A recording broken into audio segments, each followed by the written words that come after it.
हरे कृष्णा। रिचा एस्ट्रोविजन में आप सभी का एक बार फिर से स्वागत है। आज हम एक बहुत ही इम्पॉर्टेंट टॉपिक पे बात करने वाले हैं कि किस तरह से राहु ग्रह एक बहुत बड़े राजयोग का कारक भी हो सकता है।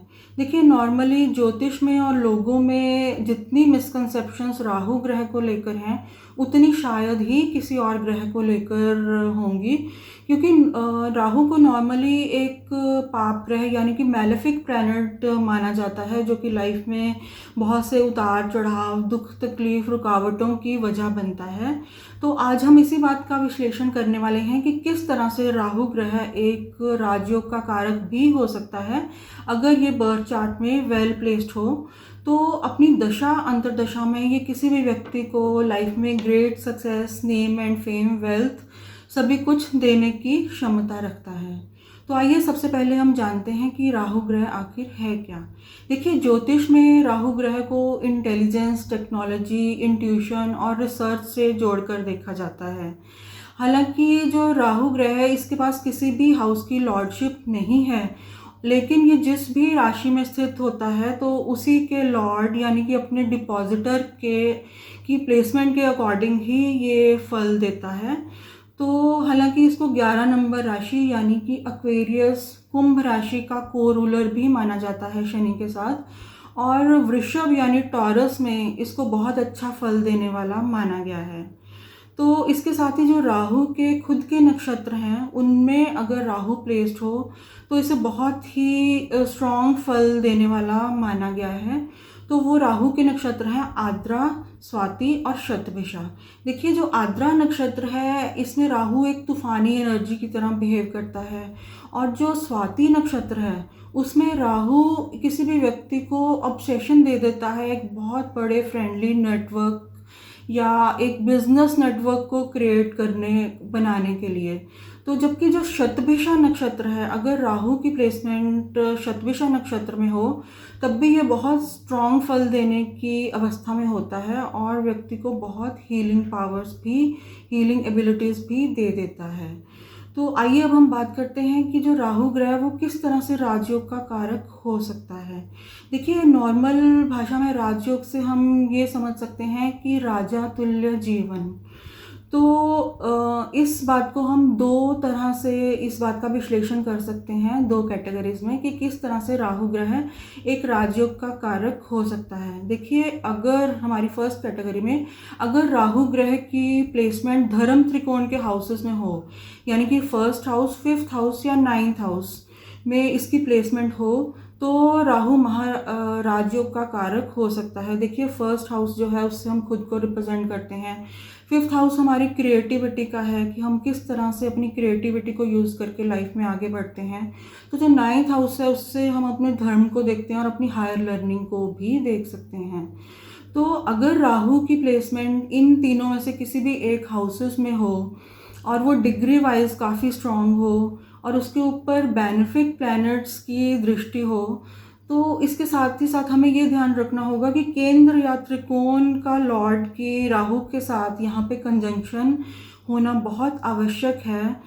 अगर इस तरह की स्थिति किसी भी व्यक्ति के बर्थ चार्ट में बनती है तो राहु ग्रह एक बहुत बड़े राजयोग का कारक भी हो सकता है।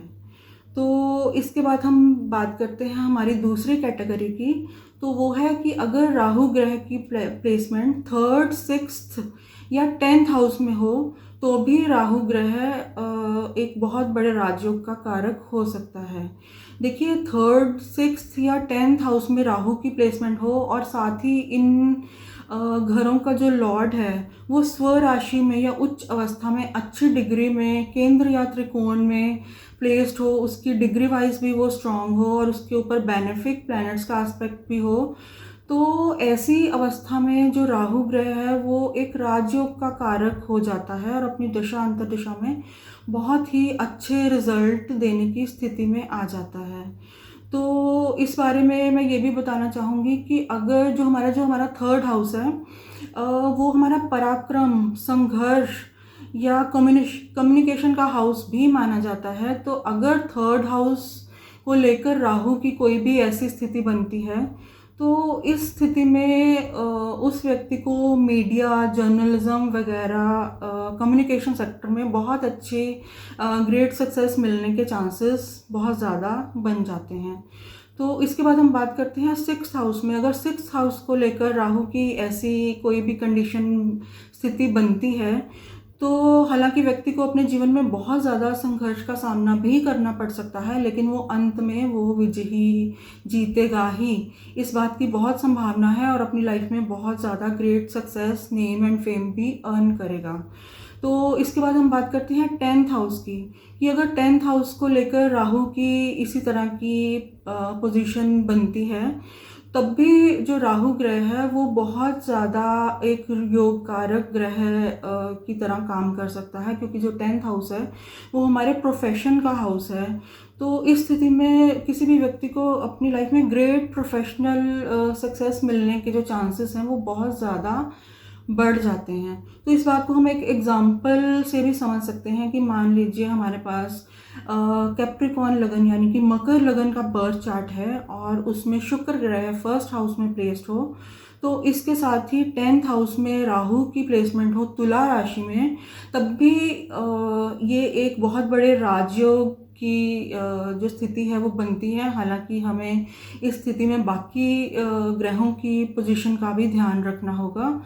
तो इसके साथ में मैं ये भी आपको बताना चाहूँगी कि अगर किसी व्यक्ति को राहु की वजह से अपनी लाइफ में बहुत सी परेशानियों, रुकावटों या मुसीबतों का सामना करना पड़ रहा है, तो राहु का एक बहुत ही पावरफुल मंत्र है। तो अगर उस मंत्र को 108 बार सन आफ्टर सनसेट चैंट करा जाए, तो जो राहु के नेगेटिव इफ़ेक्ट्स हैं उसमें काफ़ी हद तक कमी लाई जा सकती है। तो आप प्लीज़ वो मंत्र नोट करिए। मंत्र इस तरह से है, ओम भ्राम भ्रीम भ्रौम सह राहवे नमः। मैं दोबारा से रिपीट कर रही हूँ, ओम भ्राम भ्रीम भ्रौम सह राहवे नमः।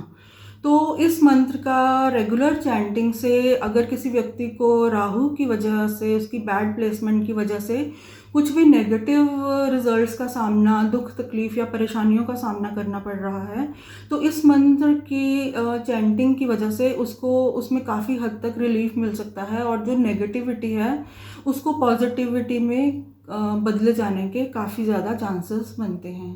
तो ये था मेरा छोटा सा विश्लेषण कि किस तरह से राहु ग्रह एक राजयोग का कारक भी हो सकता है। तो अगर आपको ये मेरा वीडियो अच्छा लगा हो तो प्लीज़ मेरे चैनल को सब्सक्राइब करें, मेरे वीडियो को लाइक करें। टिल देन, हरे कृष्णा।